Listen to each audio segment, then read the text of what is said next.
Hello everyone, welcome to engineer junction. आज हमारे Bhilai institute पे मॉक टेस्ट 2 ऑर्गेनाइज किया गया था।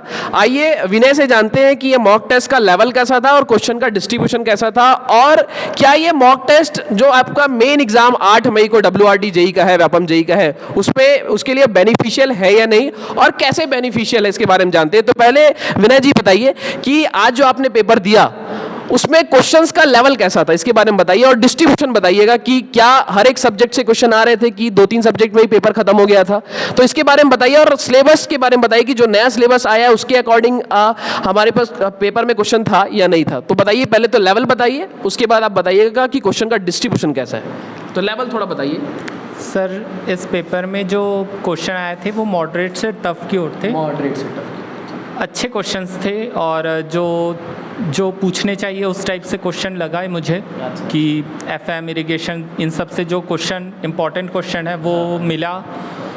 कंप्यूटर नॉन टेक का भी पार्ट ऐसा नहीं था कि एकदम कुछ भी कुछ पूछ रहा है। अच्छा था, क्वेश्चन अच्छा था, और पेपर इसी लेवल का ही आएगा आई थिंक सो।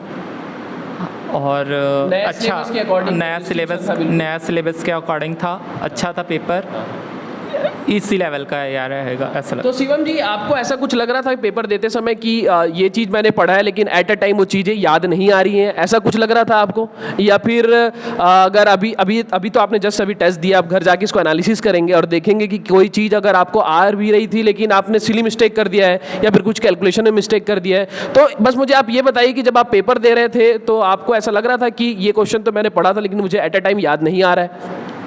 हाँ सर, मैं अभी बहुत सारे सब्जेक्ट ऐसे हैं जो रिवीजन नहीं किया हूँ, रिवीजन नहीं करने के कारण, तो वो क्वेश्चन मेरे पास है, देखा है, पूरा क्वेश्चन देखा था, लेकिन एट ए टाइम वो याद नहीं आ रहा था, और कन्फ्यूज़न 2 ऑप्शन के बीच था, तो इस वजह से मैं उसको अटैम्प्ट नहीं किया।